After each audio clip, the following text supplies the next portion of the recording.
Oh my gosh. Hello, everyone. Parisa here, business whisperer of Six Sense Strategy. So excited to have you join me for yet another episode of Badass Bytes. I am so thrilled to be joined today by Hola Ferdi. But before I give her the platform so that she can shine in all of the ways that she should be shining and does shine, let me tell you a little bit more about me and how it is I show up in the world. I love working with hard charging, high performing senior leaders, the types of people that go 80 miles an hour in a 45-mile an hour zone. They don't always check to see if their people are strapped in, let alone interested in going on the ride. The reason why they work with me is that they either have an audacious goal they'd like to hit, or there's an iceberg up ahead that they would prefer not to hit. And in either case, the reason why they work with me is that either been in that seat, sat next to people who occupy those seats, or that I currently advise and coach people just like them. And I'm so passionate about these types of leaders because I see the outsized impact that they have on all of us once they finally get out of their own way. So, what I'd like to do is formally introduce Hale Ferdi. She's a dear friend, a dear colleague, one of my favorite badasses. So, Hale, speak yourself into the room. Tell us a little bit more about yourself. Um, I have a lot of people who drive around with me and they're not fastened, seatbelts not fastened, and at 85 miles per hour, I'm just hold on, hold on. But I'm a co-founder and managing partner of Pro CFO Partners with my partner Nelson Tepfer. We have we want to disrupt the the CFO consulting universe by really leaving behind framework for financial management and growth. We believe we're fortune tellers. Numbers tell a story. We believe numbers can ignite possibilities. They can tell the future. And our CFOs are incredible men and women who want to partner with entrepreneurs and create the next great company, create the next great product, create the next great experience. That's what we do at Pro CFO Partners. I love it. One of I loved every single word you used to describe yourself as well as what Pro CFO Partners does. But I think my favorite word in all of that is the word disruption. And the reason why that's my favorite word is I like to work with people who I call badasses. They're modern badasses. And what I've done is I've outlined 14 traits about what kind of typifies a badass. And what I'll do is I'll share with everyone the link that they can go to see what I mean about what the 14 traits are. And I just realized, oh no, that is the actually right link. I was just editing as I go.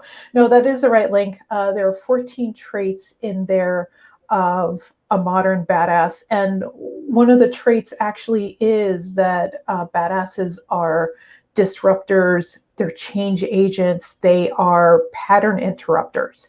But Halu, the one trait that you and I are going to talk about today, which I think fits you to a T, and I'm so glad you chose this one, is FITFO. So let's share with everyone how it is I have described FITFO. I'm going to share my screen. Just bear with me. All the technology, all the things. Here we go. Here is how we describe FITFO. Modern badasses always figure it the flip out. If you can't solve for something one way, you solve for it another way. You live for challenges and puzzles. And I'm so happy you chose this one because like I said, I really think it fits you to a T. You are that person that thrives on challenge. You are that person that thrives on puzzles. You take great joy in solving puzzles as a general matter, but then also solving for puzzles in the service of others. And I've seen you do this 9 bajillion times over. And so, with that, share with us how it is that you think about FITFO and why this resonates with you so strongly. Well, first of all, I didn't know it was flip out. Well, it is actually another word. So It is it, actually it another resonated word. with me before it was flip. You know, It was, you've heard me talk about it in when it's just us, and I've used a different word. That is true. so that's why it resonates with me because we figure it out. And when you go to, I did some work with you actually, one-on-one, as well as some work at the Oxford Leadership Program. And it was talking about how in order to build and grow a company, you have your company's purpose, but your personal purpose has to be aligned with the company's purpose and vision. And did some work, some lots of work with you, a few rounds with you, and also at Oxford. And the definition, the purpose is my personal purpose is to contribute and create. And in order to do that, you have to solve. Because what are you contributing? Who are you contributing it for? Why are you contributing it? And then what are you creating? And when I look back on 35 years of experience now, it has been that thread, that common thread throughout all of my work experience and also my personal life experience. How do I live the life I dream and do it while I contribute and create? So it resonates, and I figure it the F out. I do it with that kind of gusto. Yeah, gusto, that is a brilliant word to use. Thank you so much for saying that, because it's not a chore for you. It's something that you take pleasure in. It's not only the act of sorting out whatever the issue might be, but then also seeing what the net benefit is for everyone once the work is done. That must be really gratifying for you. It really is. I was having a conversation just last night. It was a personal conversation. And as you're talking in your last sentence, I thought of it. It was about someone who is contained, and in this conversation I was having is, my God, I don't understand how someone can be contained with love or contributing. It's the only thing that the more you give, we talked about it like Yeah, Suleiman's table, right? The more you give, the more you get back. right. So that's how I feel about it. This engagement to community and this almost mission beyond vision of being part of that community, a contributing member of that community. And then when you're a community, you have to figure out how to do it together. Yeah, that's exactly right. And so, what I'm curious about, everyone FITFOs differently. So my FITFO is different from yours, is different from, your children's FITFO. Um, can you can you kind of walk us through that if you were to have an out of body experience and like watching yourself FITFO, can you tell us what that feels like or what that might look like for you? That's a that's a fantastic question. I didn't expect it. So let me think. I think I FITFO differently every decade of my life and career. If you met me in my 30s and early 40s, I think I FITFO'd like a bulldozer, Mm, unstoppable force trying to move an immovable object.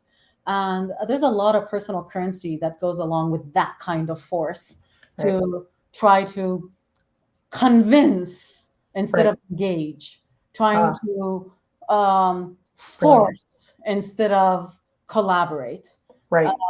So I believe at that experience level, so much of that comes from lack of confidence and wanting to say, okay, I think this is going to be, let's force it. And then if it fails, we'll learn something. So that has changed for me, but it was a big portion, a big part of how I did it. And I think I no longer FITFO that way anymore. Mm, My partner sees my frustration in not doing it that way. mm, So sometimes I want to say, why can't it just be this way? and he's such a good partner in that aspect that he brings awareness to it. For me, it's no longer about force, but it's about understanding. Mm, And to create change or to figure it out, you can figure it out. The timing is not always yours. And that's what that force, that it's your conversation. You had a fantastic blog about speed and velocity, and I've used it many, many times. And so I have changed from velocity and my discontent with the speed at which I'm moving towards something to saying I'm okay with the speed. Yeah, Um, that's interesting. So speed is just, a rate of travel, and velocity is rate of travel in a given direction. And it's almost like you stepped inside my mind because I was actually going to bring up speed versus velocity. And, kudos to you for recognizing how your business partner complements you in that way where you're able to see, oh, okay, in as much as speed feels good, velocity might feel better. it's and I want to talk about that because, as you said, how did you do it? That kind of force comes when you're doing it alone. Right, And since you mentioned as Nelson Tepfer, the reason we can now figure it out together, and a lot of that personal currency is now shared. right. And my God, we're better together. Yeah, So it's no longer the sum of the whatever sum total of us is so much greater than our individual selves. yeah, So now knowing that community and then 25, 30 CFOs, how much better we are together in figuring it out right. is this decade of my life. Mm. And it's truly been almost a gift and the culmination of we figure it out, but I never figured it out alone. Uh, but I didn't need to force them into that collaboration. Yeah, that's interesting. So I have a two-part question. The first part of the question is, how do you help your clients become comfortable with FITFO? So you're the reason why they bring you in is that you have this knowing, you have this seeing of what their overall business model, how their overall business model could be improved within the context of CFO advisory. Not everyone can FITFO the way you do, or they haven't learned that yet. So how do you make your clients comfortable with your ability to FITFO? So that's very interesting. My clients are FITFO masters. They're all badasses themselves. Awesome, Okay. great. So it's not that I'm helping them figure out how to FITFO. The reason they're talking to me is they're FITFOing. Mm, Right? They nice. realize that they've hit a skill wall or they've hit a growth wall, and they need a different lens to look at their business. So it's not much of a convincing. The reason I'm being engaged or talking is because I'm working with better assets than I am. We're saying I need your lens on the business now. Or maybe in this case, what they've been doing is speed, and what they're leaning into is velocity. Maybe the part that the figuring out part of it for me is when you're working, and it's part of your other 13 items with these dynamic visionary entrepreneur founders and CEOs.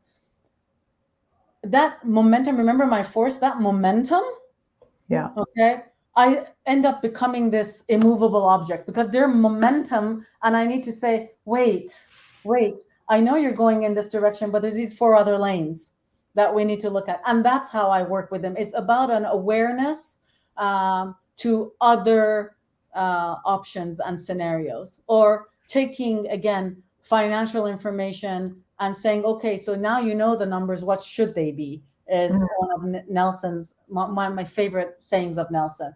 Or saying, okay, now that we have the numbers, what could we do with it differently? Because they are on this path, and right. that's how we figure it out together. I That's love that. the idea of our partnership. And so the second part of the question is, obviously you and Nelson have been very careful about curating the CFOs that you have on your team. You're incredibly deliberate, and they are also deliberate about whether or not that they are a fit for you as well. So it's an interview process and all of that.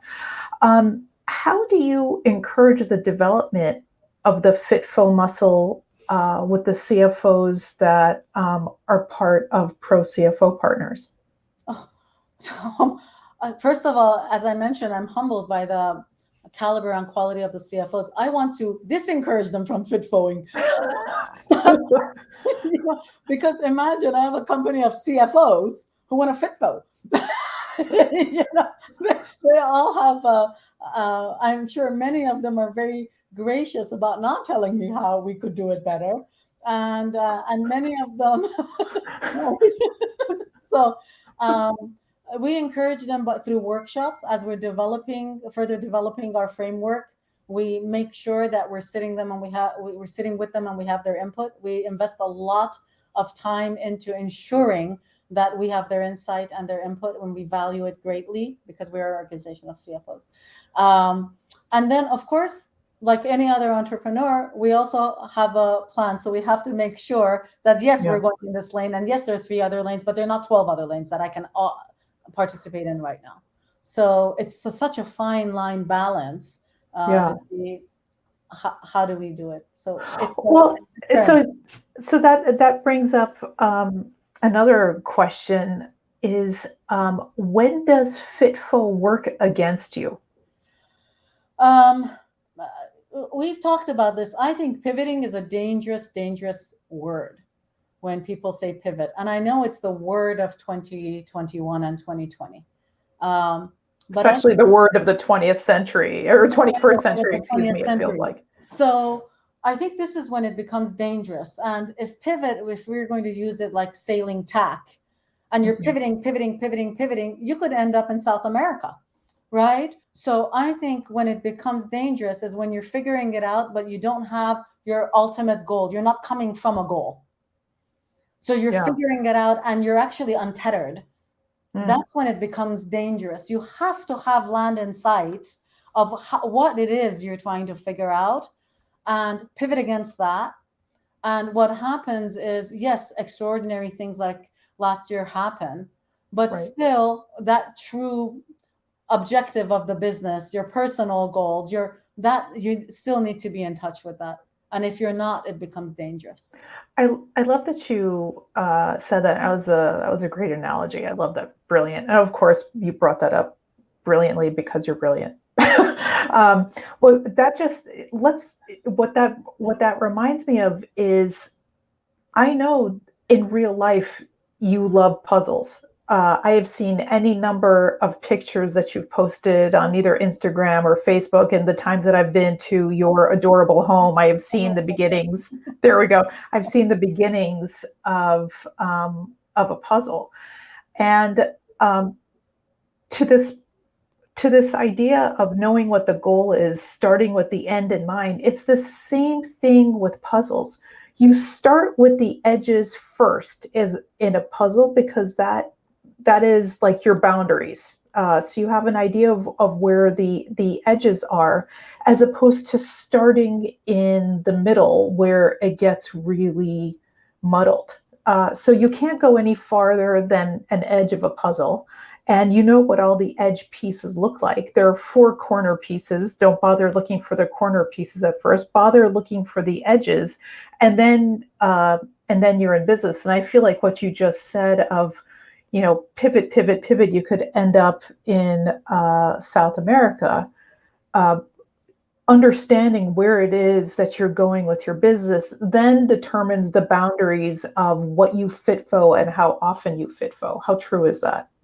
It's very true. It's very close for a certain type of puzzle.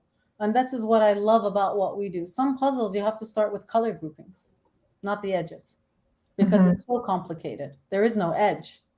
So it really, if we're using that analogy, it's, yes, we're putting a puzzle together. We have an image, but sometimes you just have to look and see what colors do we have and what's similar. There are puzzles now that are in shape of eagles and whatnot, and you don't even know what you're doing. I don't know if you've seen the round puzzle that's just blue.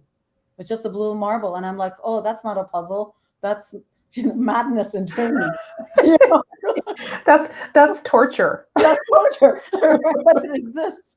So, And here I was being conventional and thinking of only square or yeah, rectangular or other like shapes that have like edges, but you're right. If it's a circle, if it's a circle, what do you that's do? And because I'm a twitches. puzzler, I know it, and or wooden puzzles or whatnot. It really comes about if I'm working with a client or an entrepreneur or what we are. We really go internal and we really say, what are we trying to accomplish here? And Parisa, in puzzling, for me, it's meditation. I'm trying to accomplish meditation, so I don't get frustrated with not finding the corner piece. Mm, So we really work with our clients to see what are we trying to achieve here and how do we solve for that. mm. I love that. I love that. And I would like to know, this sounds like it's a segue. It really isn't.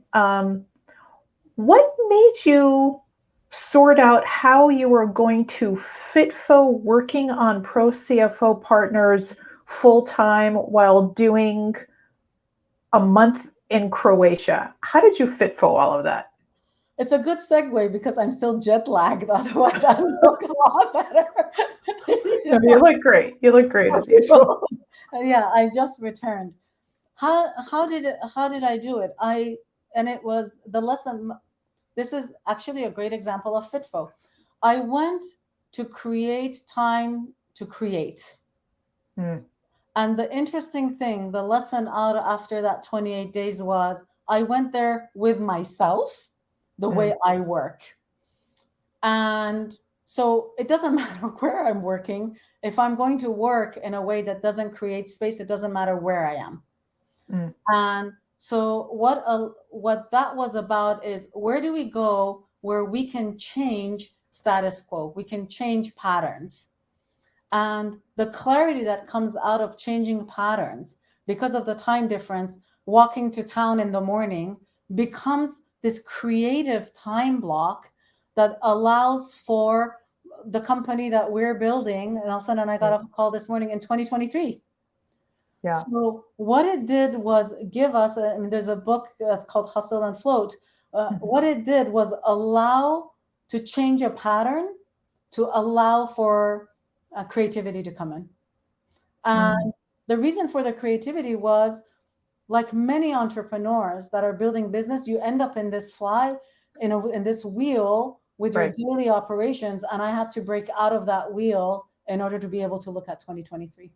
Yeah, it's you get so caught up in the thing that you forget to take a couple of step backs and say a couple of steps back to say, what does working on the thing look like? And it becomes easy to like it's like being in a whirlpool. You're circling, you're circling, you're circling, and you don't always have the perspective. And so you physically took yourself out of your space and you flew halfway across the world Yeah.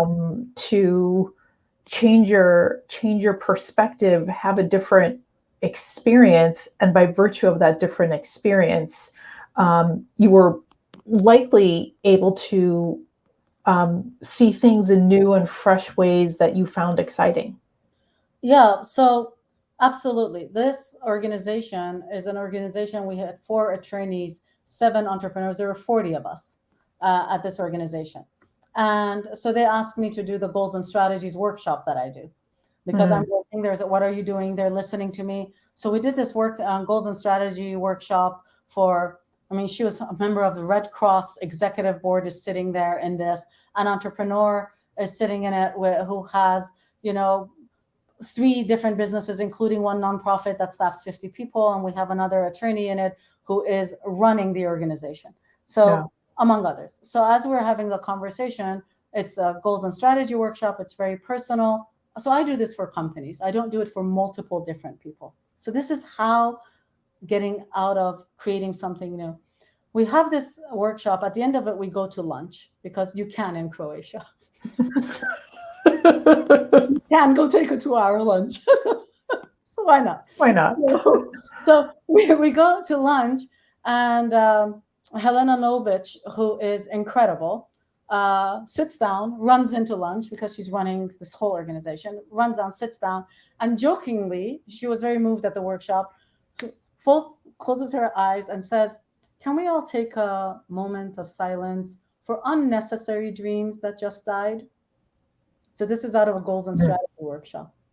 Mm. It reminded me of a very famous quote, and later we can add who said it, who said, one of the worst things you can do in business is improve on a system that shouldn't be there in the first place.